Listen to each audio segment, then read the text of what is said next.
Sai IAS academy पर आप सभी का स्वागत है। बच्चों है करंट अफेयर्स की क्लास, जिसमें हम आपको बताते हैं डेली के 10 टॉप करंट अफेयर्स जो आपको एसएससी, यूपी पुलिस, एएसआई है ना, एपीएस, आरओ, एआरओ, विभिन्न प्रकार के प्रतियोगी जो परीक्षाएं होंगी उन सब में आपके लिए महत्वपूर्ण होंगे। ठीक है, तो चलते हैं बेटा बिना देर किए टॉप 10 क्लास क्वेश्चन में। पहला क्वेश्चन ये कह रहे हैं कि हेरिटेज फेस्टिवल का आयोजन किस राज्य में हुआ है।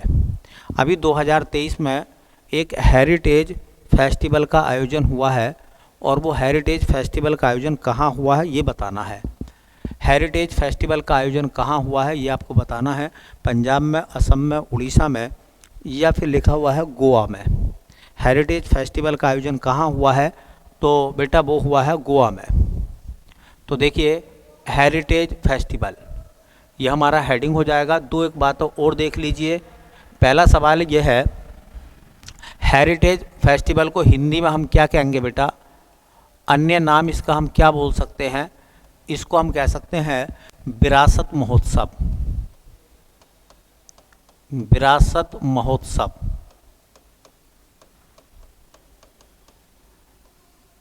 2023। तो हेरिटेज फेस्टिवल को हिंदी में विरासत महोत्सव कहेंगे 2023। इसका आयोजन कहाँ हुआ है बेटा, तो इसका जो आयोजन हुआ है, इसका आयोजन हुआ है वो हुआ है बेटा गोवा में। कहाँ हुआ है, गोवा में हुआ है। ठीक है, अब चूंकि गोवा में इसका आयोजन हुआ है तो दो तीन बातें मैं गोवा के बारे में बताता हूँ। देखो, गोवा की जो राजधानी है बेटा, गोवा की जो राजधानी है वो है बेटा पणजी। कहाँ है, पणजी। और पणजी जो शहर है वो बसा हुआ है मांडवी नदी के किनारे पर। किस नदी के, मांडवी नदी पर बसा हुआ है, नदी के किनारे पर बसा हुआ है पणजी शहर। गोवा के चीफ मिनिस्टर कौन है तो उनका नाम है बेटा प्रमोद सावंत।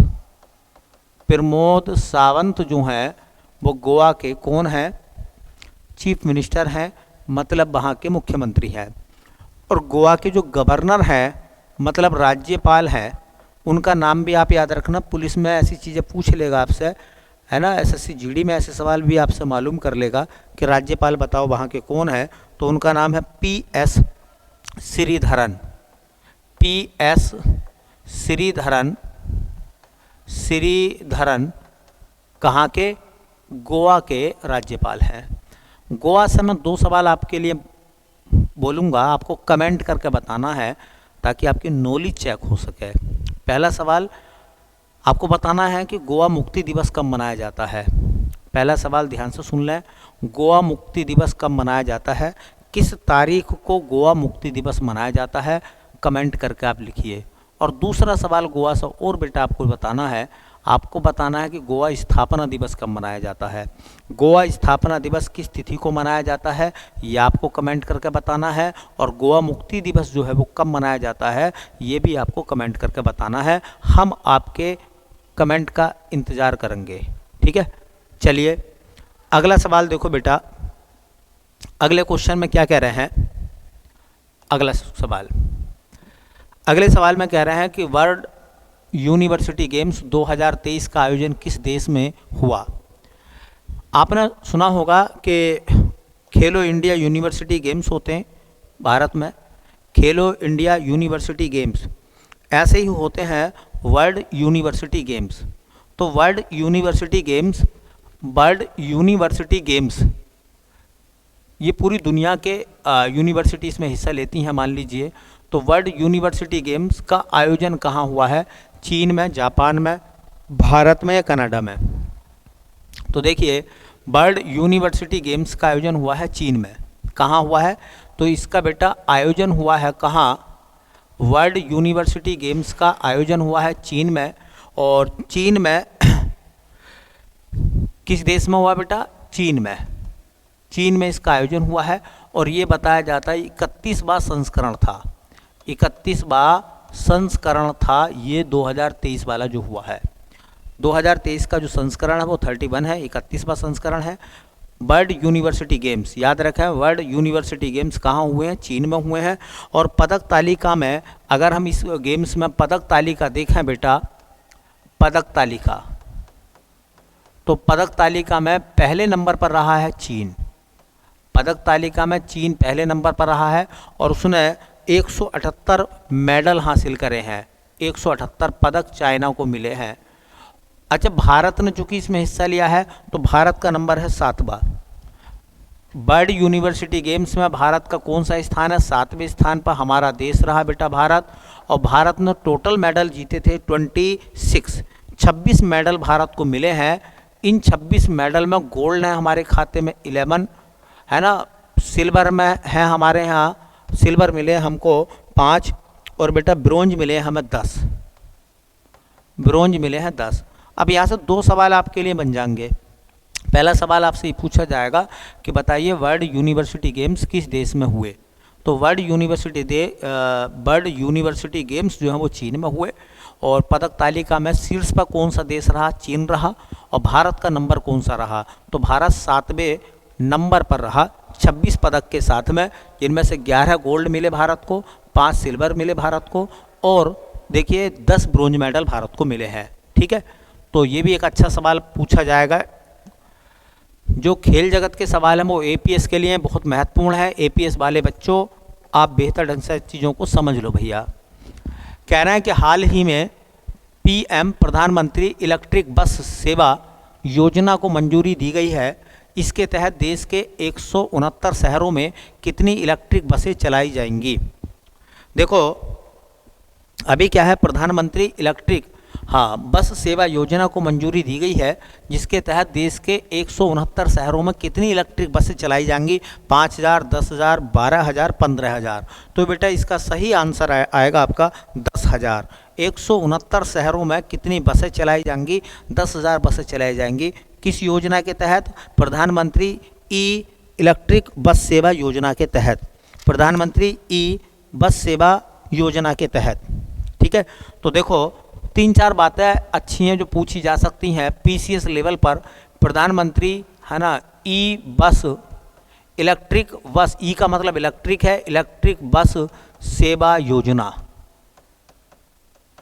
देखिए ये जो सेवा योजना है ये कितने शहरों में लागू होगी, तो शहर होंगे बेटा 169, 169 शहर भारत के 169 शहरों में इसको लागू किया जाएगा।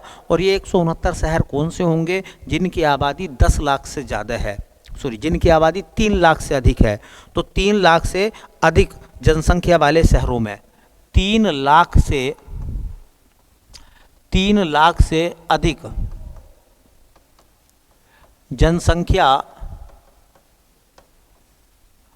वाले शहर, ऐसे शहर जिनकी जनसंख्या 3 लाख से ज़्यादा है, वहाँ पर प्रधानमंत्री इलेक्ट्रिक बस सेवा योजना चलाई जाएगी। अच्छा, इसमें कुल कितनी बसें चलाई जाएंगी, पहले चरण में कुल बस कितनी चलेंगी, तो कुल बसों की संख्या बताई गई है बेटा 10,000। ये भी आंकड़ा याद रखना, 10,000 बसों को चलाया जाएगा। अच्छा, ये सरकार किस मॉडल पर इनको लेकर आएगी, इनका मॉडल कौन सा होगा, तो किस मॉडल पर आधारित होंगी ये चीज़ें, तो बेटा मॉडल का नाम भी आप याद रखना पीपीपी। पीपीपी का मतलब होता है public private partnership, public private partnership. Public private partnership model पर भारत सरकार जो है 10,000 बसों को 169 शहरों में चलाएगी। तो यहाँ से पूछ लेगा कि प्रधानमंत्री इलेक्ट्रिक बस सेवा के तहत कितनी बसों को चलाया जाएगा, तो 10,000 बसों को चलाया जाएगा। कितने शहरों में वो चलेंगी, तो 169 शहरों में चलेंगी। और किन शहरों में चलेंगी, ऐसे शहरों में चलेंगी जिनकी आबादी जो है वो 3 लाख से ज़्यादा है। ठीक है, चलिए एक अच्छा सवाल है, उत्तर प्रदेश का है, बहुत अच्छा सवाल बनेगा। कह रहे हैं कि रायबरेली हॉकी स्टेडियम का नाम किसके नाम पर रखा गया है, मेजर ध्यानचंद, मनप्रीत सिंह, रानी रामपाल या इनमें से कोई नहीं। तो जो देखिए, जो रायबरेली उत्तर प्रदेश में एक स्टेडियम है रायबरेली, उसका नाम था रायबरेली हॉकी स्टेडियम, उसका नाम जो अब किसके नाम पर रखा गया है, तो उसका जो नया नाम हो गया है वो नाम पड़ गया बेटा रानी रामपाल। आप जानते हैं हॉकी का जादूगर मेजर ध्यानचंद को कहा जाता है। मनप्रीत सिंह हॉकी के खिलाड़ी हैं, भारतीय टीम में खेलते हैं वो, और रानी रामपाल जो है महिला हॉकी टीम की कैप्टन है वो। ठीक है, तो देखिए जो रायबरेली हॉकी स्टेडियम है, Raebareli hockey stadium,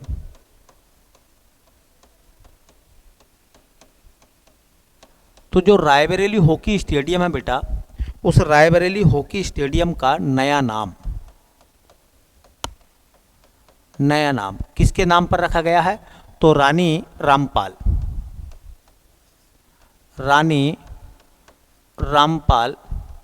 hockey stadium,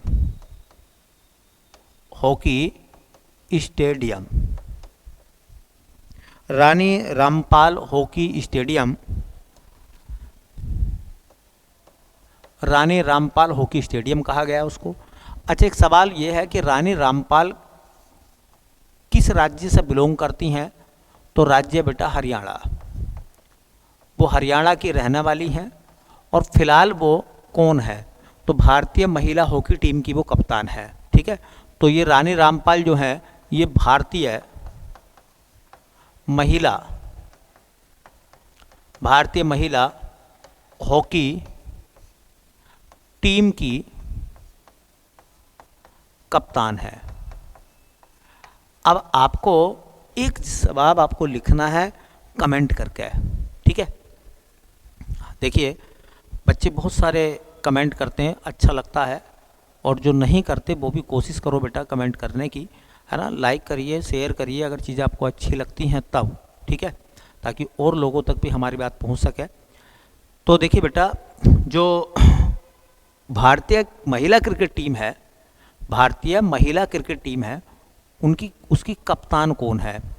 ये तो भारतीय महिला हॉकी टीम है, वह भारतीय महिला क्रिकेट टीम की कप्तान का नाम क्या है?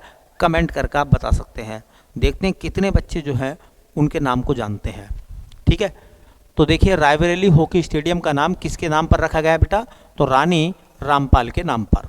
चलिए अगला सवाल देखते हैं। छोटे छोटे क्वेश्चन है, एग्जाम में आने लायक हैं। देखिए सवाल बहुत शानदार है, बड़ा अच्छे ढंग से उसको लिखा भी गया है। ग्लोबल जेंडर गैप इंडेक्स 2023 का है ये। निम्नलिखित में से कौन जारी करता है? विश्व आर्थिक मंच जारी करता है, विश्व बैंक जारी करता है, अंतर्राष्ट्रीय मुद्रा कोष जारी करता है, इनमें से कोई जारी नहीं करता। एक्चुअल में क्या है, देखिए ये कई बार पेपर में सवाल इस तरीके का पूछा गया है। ये रिपोर्ट कौन जारी करता है? ग्लोबल जेंडर गैप इंडेक्स, तो ये है देखिए ग्लोबल जेंडर गैप इंडेक्स 2023 के आंकड़े हैं ये। और बेटा इन आंकड़ों के तहत इसको कौन जारी करता है? इसको जारी कौन करता है? तो जारी करता है, इसको कौन जारी करता है बेटा? देखो विश्व आर्थिक मंच जो है दावोस में, वो इसको जारी करता है। विश्व आर्थिक मंच का मुख्यालय दावोस में है, स्विट्जरलैंड के दावोस में है विश्व आर्थिक मंच का मुख्यालय, और वहीं से ग्लोबल जेंडर गैप इंडेक्स को जारी किया जाता है। तो कौन जारी करता है बेटा इसको? विश्व आर्थिक मंच। और कई बार ये जो है ना पेपर में ऐसे मिल जाता है WEF, world economic forum, WEF जारी करता है, तो ऐसा भी ध्यान रखें आप। अब सवाल ये है कि जो इंडेक्स जारी हुआ है अभी 2023 में, इस इंडेक्स की अगर हम रैंकिंग देखें तो पहले नंबर पर है बेटा आइसलैंड। कौन सा है? आइसलैंड। तो पहला नंबर इस रैंक में मिला है आइसलैंड को। ग्लोबल जेंडर गैप इंडेक्स में पहला नंबर है आइसलैंड का। अपने देश भारत का देखेंगे तो 127 है, 127वां नंबर है हमारे देश भारत का। भारत 127वें नंबर पर है। हालांकि 2022 में भारत जो था वो 135वें नंबर पर था। तो 2022 में अगर हम अपनी रैंक को देखें, 2022 में 135वीं रैंक थी भारत की। इस इंडेक्स में। हालांकि थोड़ा सा सुधार हुआ है ग्लोबल जेंडर गैप इंडेक्स में, ठीक है। टोटल देश कितने थे, तो 146 थे। तो कुल देश 146 में 146 में भारत का नंबर 127वां आता है। तो इसका मतलब कोई स्थिति बेहतर नहीं है, बेहतर सुधार नहीं है, है ना। सुधार हुए हैं, थोड़े बहुत हुए हैं, लेकिन उस मानक के अनुरूप शायद सुधार नहीं हो पाए हैं। तो देखिए ग्लोबल जेंडर गैप इंडेक्स 2023 कौन जारी करता है, तो विश्व आर्थिक मंच जारी करता है इसको। आइसलैंड का पहला नंबर आया 2023 में। भारत का ग्लोबल जेंडर गैप इंडेक्स में 127वां नंबर है, 127वां नंबर है, जबकि 2022 में एक साल पहले हमारा नंबर 135वां था। तो 135 से हम 127 तक आए हैं। 8 अंक जो है वो हमारा 8 पायदान का हमें 8 पायदान का सुधार हुआ है, ठीक है। चलिए अगला सवाल देखो बेटा, ये कह रहे हैं कि एशिया की पहली हाइड्रोजन ट्रेन किस देश में लॉन्च हुई। एशिया की पहली हाइड्रोजन ट्रेन जो है वो किस देश में चलाई गई। एशिया की पहली हाइड्रोजन ट्रेन, तो बेटा एशिया की पहली हाइड्रोजन ट्रेन भारत, चीन, जापान या दक्षिणी कोरिया। तो ऐसे काम चाइना करता है, ठीक है, तो चाइना ने चलाई है। और मैं आपको बता दूं कि विश्व की पहली हाइड्रोजन ट्रेन कहाँ चली थी, तो जर्मनी में। तो 2 बात आप नोट कर लीजिए। पहली बात नोट करना है, विश्व की प्रथम हाइड्रोजन ट्रेन। अगर वो ऐसा पूछता है कि विश्व की प्रथम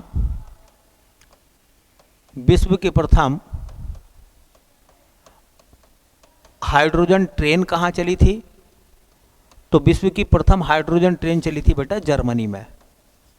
और अगर सवाल तुमसे ये पूछ लें कि एशिया की पहली हाइड्रोजन ट्रेन किस देश ने चलाई है, तो वो चलाई है चीन ने। एशिया की प्रथम हाइड्रोजन ट्रेन,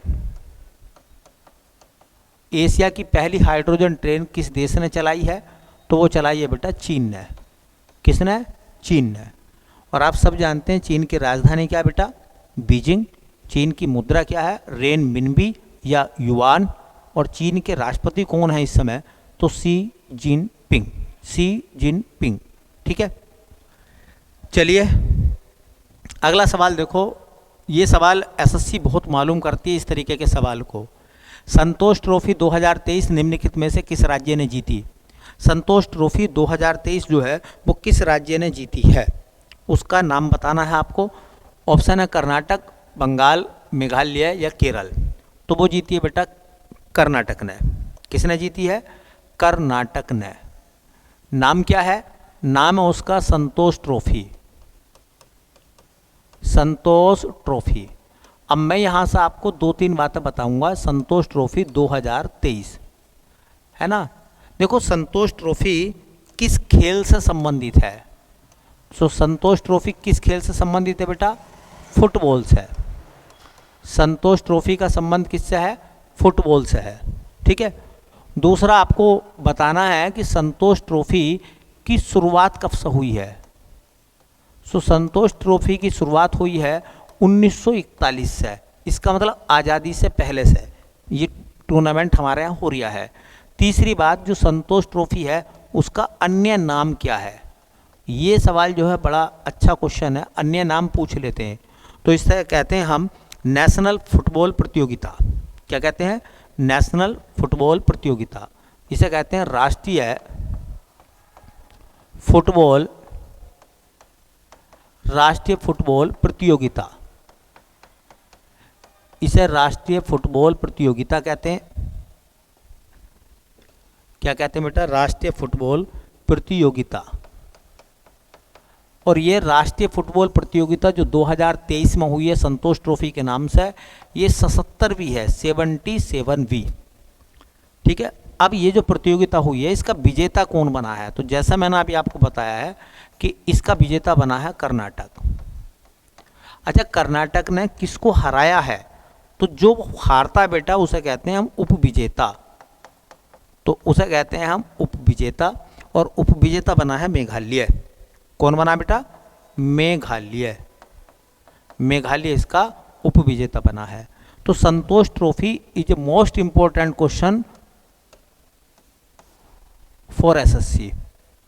एसएससी के लिए बहुत महत्वपूर्ण सवाल है ये संतोष ट्रॉफी का। हालांकि एपीएस में भी आएगा, किसी पुलिस के एग्जाम में भी आ सकता है, लेकिन ये एसएससी के लिए बहुत अच्छा क्वेश्चन है, क्योंकि एसएससी ने कई बार ऐसे क्वेश्चन मालूम किए हैं। ठीक है, चाहे वो जीडी का एग्ज़ाम हो या सीजीएल का एग्ज़ाम हो या सीपीओ का एग्ज़ाम हो या स्टेनो का एग्ज़ाम हो। ठीक है, चलिए बेटा अगला सवाल देखते हैं। संतोष ट्रॉफी के बाद पूर्वोत्तर भारत का प्रथम एम्स किस राज्य में स्थापित किया गया? मेघालय में, मणिपुर में, असम में या अरुणाचल प्रदेश में? तो पूर्वोत्तर भारत का पहला एम्स कहाँ बना? तो पूर्वोत्तर भारत का बेटा पहला एम्स बना असम में। कहाँ बना? असम में। तो पूर्वोत्तर भारत का प्रथम एम्स, पहला एम्स कहाँ बना? तो जिस स्थान पर इसको बनाया गया वो स्थान है गुवाहाटी। और गुवाहाटी कहाँ बेटा? असम में। कहाँ है? असम में। अच्छा देखो, असम की जो राजधानी है वो दिसपुर है। असम के मुख्यमंत्री का नाम हेमंत बिस्वा शर्मा है। कमेंट में आपको लिखना है, कमेंट लिखा करो, जितना लिखोगे उतना तुम्हें चीज़ें याद होंगी। कमेंट करके आपको ये बताना है कि जो असम है वहाँ के गवर्नर कौन है। मैं आपसे ऐसे सवाल पूछता हूँ कि हो सकता है कि पुलिस में या वो सवाल जो है आपके एसएससी जीडी में आपको मिल जाएंगे देखने के लिए। असम के राज्यपाल का नाम क्या है? कमेंट करके आप बताइए असम के राज्यपाल का नाम। ठीक है, कितने बच्चे जानते हैं? हाँ, ये देखते हैं असम के राज्यपाल का नाम। तो बेटा ये जो गुवाहाटी है, गुवाहाटी में हाँ पूर्वोत्तर भारत का पहला एम्स बना था। हालांकि एम्स दिल्ली में भी है, लेकिन नॉर्थ ईस्ट इंडिया का पहला एम्स कहाँ बना है? गुवाहाटी में। अच्छा, ये जो गुवाहाटी है, इसी गुवाहाटी में एक मंदिर है, बहुत चर्चा में रहता है, एसएससी पूछती है, कामाख्या मंदिर। गुवाहाटी में कौन सा मंदिर है? कामाख्या मंदिर। और ये कामाख्या मंदिर जो गुवाहाटी का, ये कामाख्या मंदिर किस देवी को समर्पित है? तो देवी या तो कह दो माँ दुर्गा, माँ दुर्गा को समर्पित है, या कह दो माँ पार्वती, माँ पार्वती को समर्पित है। कौन? कामाख्या मंदिर। अच्छा, कामाख्या मंदिर के प्रांगण में बेटा कौन सा मेला लगता है? कामाख्या मंदिर में कौन सा मेला लगता है? तो अम्बुबाची मेला, अम्बुबाची मेला। ये क्वेश्चन जो मैं आपको बताता हूँ, लिखवाता हूँ, ये सब एग्जामों में पूछे गए हैं, ये सब क्वेश्चन पूछे गए हैं। और असम के गुवाहाटी में, असम के गुवाहाटी में नॉर्थ ईस्ट इंडिया का, उत्तर पूर्वी भारत का पहला एम्स बना है। ठीक है, और ये 7 सिस्टर्स के जो राज्य हैं, 7 राज्य जो हैं उनके लिए काम करेगा। ठीक है, 7 राज्यों के लिए बेटा ये काम करेगा। ठीक, चलिए अगला सवाल है कि केंद्र सरकार ने सूडान में फंसे भारतीयों को निकालने के लिए निम्न में से कौन सा ऑपरेशन चलाया था? ऑपरेशन कावेरी, ऑपरेशन दोस्त, ऑपरेशन करुणा, ऑपरेशन गंगा। तो कौन सा ऑपरेशन चलाया था बेटा? ऑपरेशन कावेरी। सूडान में जब गृह युद्ध चला था अभी 2023 में, तो वहाँ फंसे हुए भारतीयों को निकालने के लिए भारत सरकार ने ऑपरेशन चलाया था, ऑपरेशन कावेरी। ठीक है, तो मैं कुछ ऑपरेशन बता रहा हूँ, जैसा ऑपरेशन कावेरी का संबंध किससे है? हाँ, तो सूडान में फंसे भारतीयों को निकालने के लिए, सूडान में फंसे भारतीयों को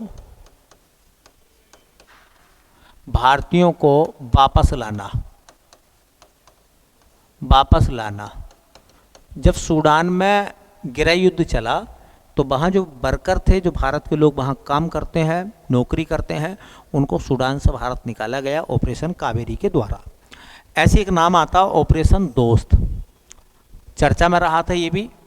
ये सब मैं आपको जो बताता हूँ बेटा, ये 2023 के मोस्ट इम्पोर्टेंट करंट अफेयर्स हैं।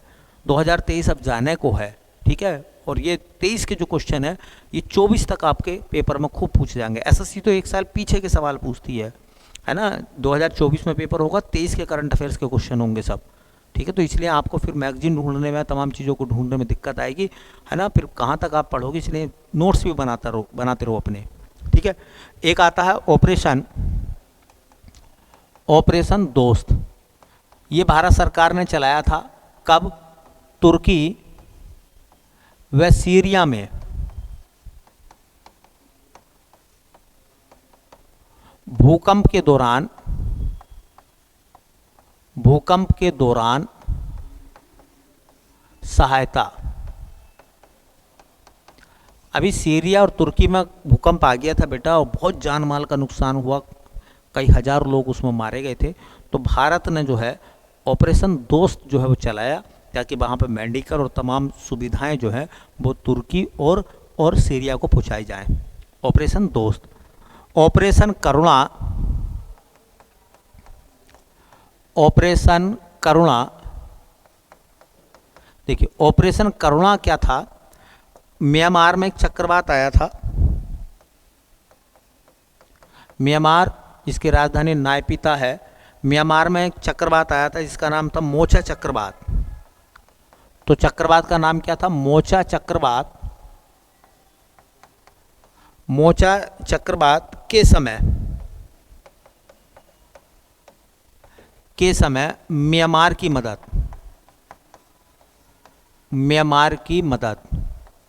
मोचा चक्रवात के समय म्यांमार की मदद की गई थी इस ऑपरेशन के माध्यम से, ऑपरेशन करुणा।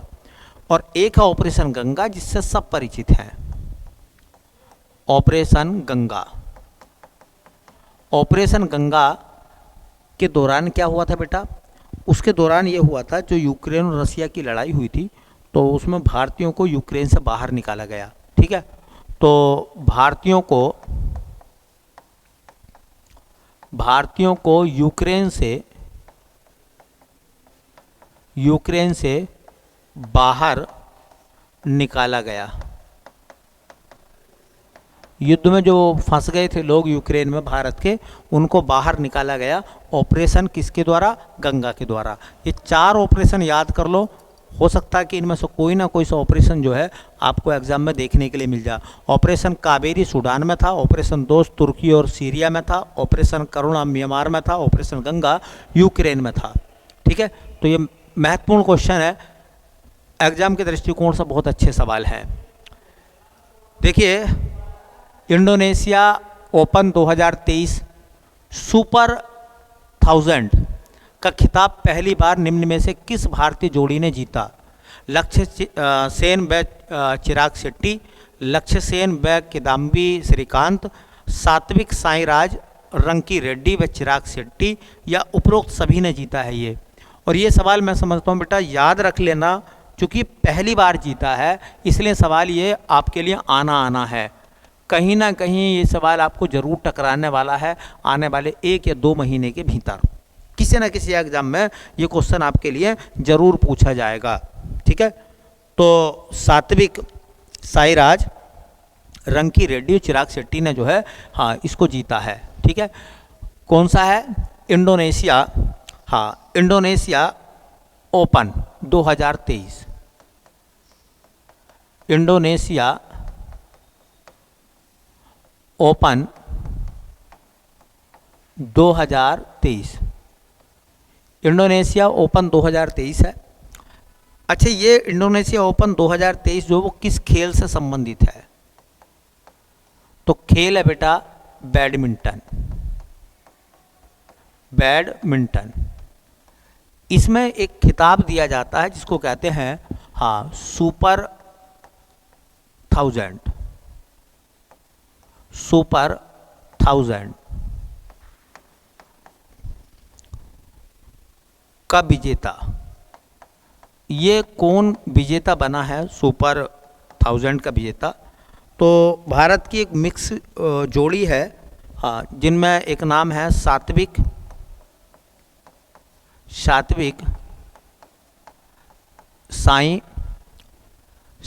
साईराज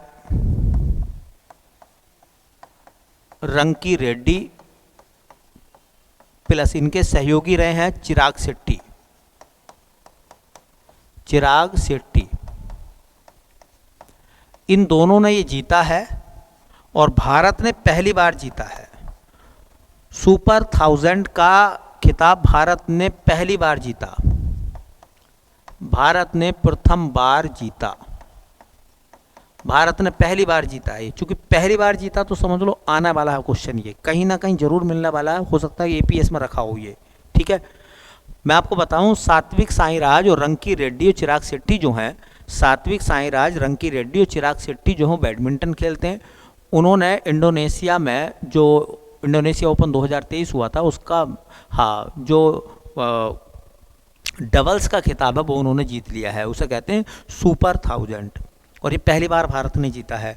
और एक मैं और आपको बात बता दूं, याद रख लेना, हालांकि मैं बाद में भी बताऊंगा आपको, सात्विक साईराज, रंकी रेड्डी और चिराग शेट्टी को 2023 में एक सम्मान दिया गया है जिसका नाम है मेजर ध्यानचंद खेल रत्न पुरस्कार। किसको दिया जाएगा? ये इनको दिया जाएगा, दोनों को। ठीक है, तो ये भी क्वेश्चन आपके लिए बहुत महत्वपूर्ण है। ठीक है, तो इस तरीके से बेटा ये हो गए हमारे टॉप 10 करंट अफेयर्स। ठीक है, और उम्मीद है कि आपको अच्छे लगे होंगे, आपको समझ में आए होंगे। तो जिन सवालों के जवाब पूछें बेटा उनको, है ना, उन सवालों का आप जवाब दें, और वीडियो को शेयर करें, लोगों तक पहुंचाएं। ठीक है, लाइक करें, ताकि जो हम मेहनत करते हैं हमें भी खुशी होती है, आप कमेंट करते हैं या आप अपनी बात हमसे शेयर करते हैं। ठीक है, तो फिर बेटा ठीक है, मिलते हैं नई क्लास में, तब तक के लिए आप सभी का बहुत बहुत धन्यवाद।